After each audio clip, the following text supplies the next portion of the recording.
life and overall great guy that we met a few months ago at our barroom party. Take it over, guys. Absolutely, Foster. Thank you for joining the show. It's good to have you on camera. Oh, no sweat, man. I don't know if you remember, we met at Rosemont. Um, you and Frank and you guys got me back into hockey and basketball because I have not been following it for quite a while. Frankie has that effect on people. I wasn't into basketball very much either, and between him and my girlfriend's a Bulls fan, I think I'm starting to become more into it again. I enjoy the game. All of them. I kind of got sick because I know a lot of people they can't afford to watch them even through the pay process to watch all these teams. Now football's the only one really you can watch on TV most of the time. Um, but I'm getting back into sport, man, because as a kid growing up, I used to play 7 or 8 games a day. And, every day, man, we'd go to the park and just play baseball all day from 8 in the morning. Wouldn't even go home for lunch. Parents looking for you. They know where you're at. You're at the baseball field. That's what we did in the 70s, man. It was just an awesome time. And Sox and Cubs, it used to be great. I've been to so many games. I'm just going back, giving my brief take on it. Yeah, absolutely. I missed the old Comiskey at one point. I'm a Cubs fan, but I've been to more Sox games. I love baseball, but the fact of what has happened with the sport, and it's probably just me, because everything advances. But I get aggravated when you get a certain portion of the population that can't even follow one of the easiest sports to learn and play, and you can do it almost anywhere, even if you don't have a diamond or a field. If you got a glove and a ball, you got some type of game. So I love baseball, and I heard you talking about the World Baseball Classic earlier, and what I really like about that is not only the national pride is the unity that it brings to every country.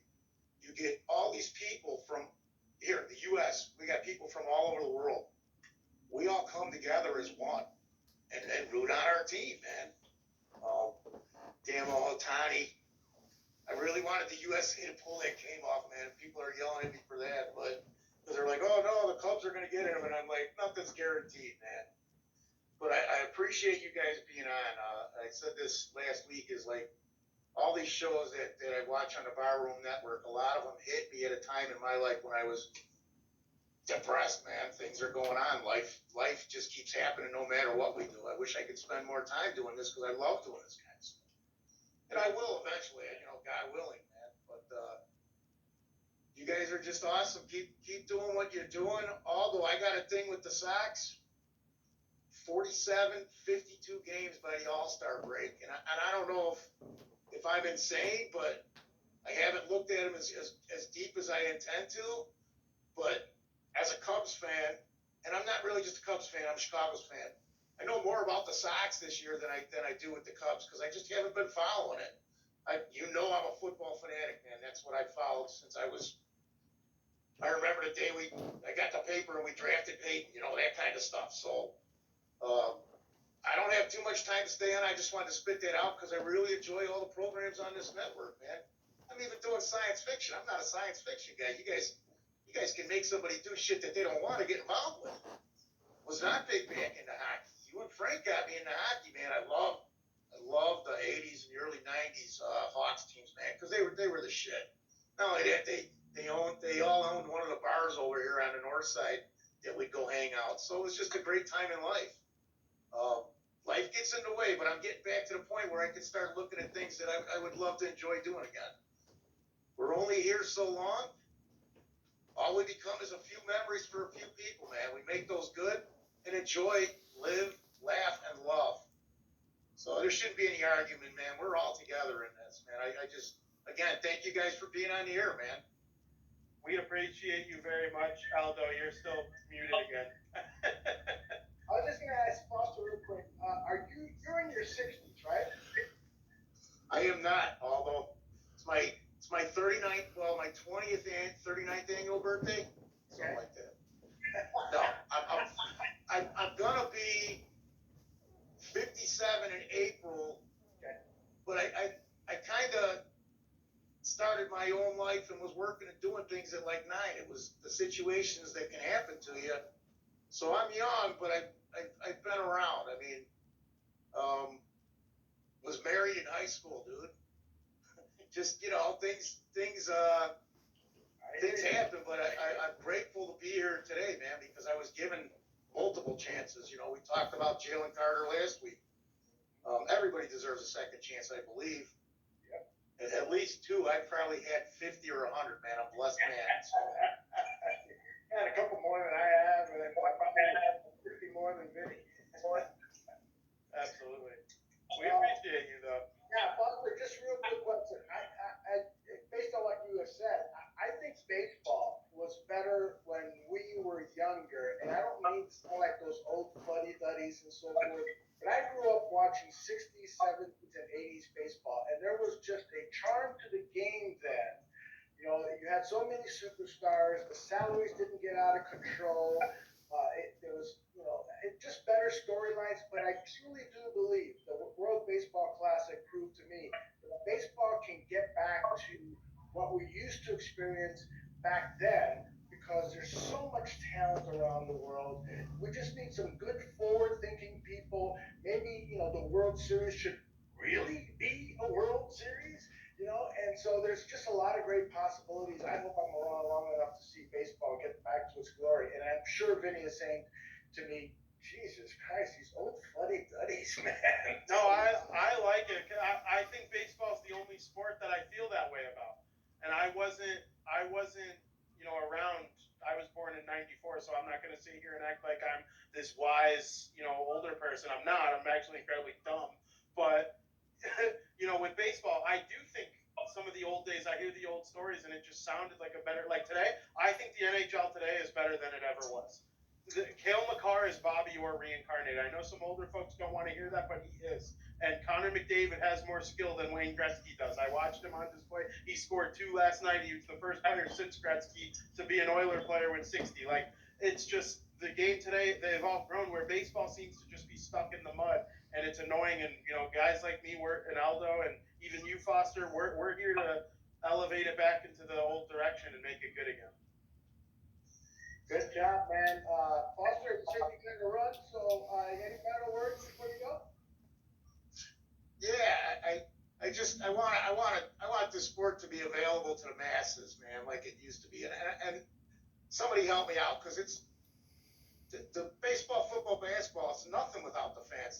There's just guys playing with nobody in the stands. So, like Eldo, I'm sure you remember, I used to take $6, man, and I'd go to the Cubs game, sit in the bleachers, and go home on that. And I'd get real lucky, and I'd have like somebody be able to buy me a beer on top of it, even though I was underage. Not saying that that's the way to go, but $6, and it was a whole 5-6 hours of my day, man. Yeah. I wish my kids could do it on 25 or 30, but you can't. That's my only real beef with a lot of the sports. Right. They're nothing without the fans, but yet a lot of them just we'll pay it. I mean, I stopped following baseball when the Cubs were taken off the air. I got one last thing, Vinny. I got a shirt behind me, and it says, "Go Packers, go." And take the fucking Brewers with you, too. No offense, but it's what I got, man. That's funny. I love it.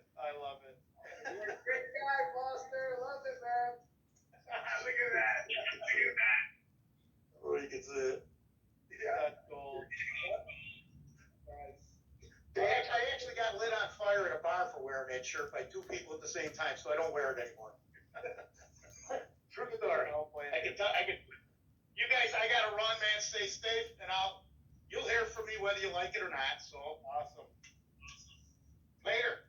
Adios. Everybody, stay safe out there, man. You too. Thanks. That is Foster Covers. What a great guy, right? I love how he put fucking Fosters as his name. That's my favorite part of the whole show. Fucking Fosters. Yeah, those of you on the audio, he identified himself as fucking Foster on his video screen. Hey, but I just wanted to comment one more time on this whole topic we were just brushing over. He makes a good point about the prices of things. We grew up in an era where baseball was almost free. Like getting to the ballpark, it was, cents. You could pay 65 cents and buy a souvenir. And now everything is so expensive. And then also on television, now you're going to pay for it. In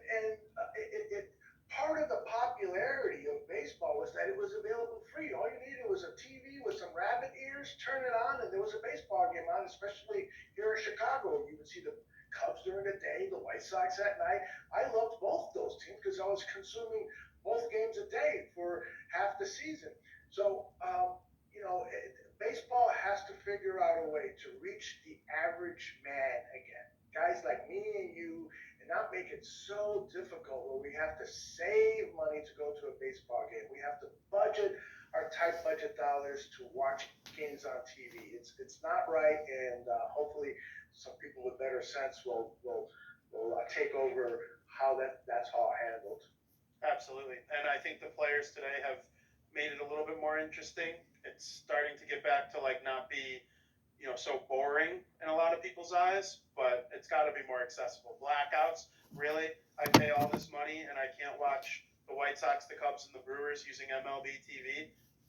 All the teams that are local. I have friends in Wisconsin. It's the same thing in every sport. Friends in Wisconsin, they can't watch the Wild, the Blackhawks, or the Red Wings on their package. But guess what? None of those three teams are on cable in Wisconsin. Yeah. We got to figure it out. Yep. And then, I understand, I've worked in corporate America. I understand that their goal is to try to prioritize stuff for profit, profit, profit. But at a certain point, you also got to think about the consumer. Are we asking them to pay too much? Are we restricting access to them? Even when they're paying, like you just said with these blackouts, even when they're paying, we're restricting access to them and making it difficult for them to find our product. That's not good business. No. So a nice little segment there, Vinny, where we were bitching about baseball and how it's wrong. We could probably do a 3-hour show on that topic. We really, really could. I mean, people, they get used to the same old analysis and hearing what the Cubs and the White Sox are doing in spring training. And, we'll be doing plenty of that next week when we start previewing what's going to go on the field. But I think people do like to hear the realness of it a little bit. And that's why we like to bring it here at the Barroom Network doing those kinds of things.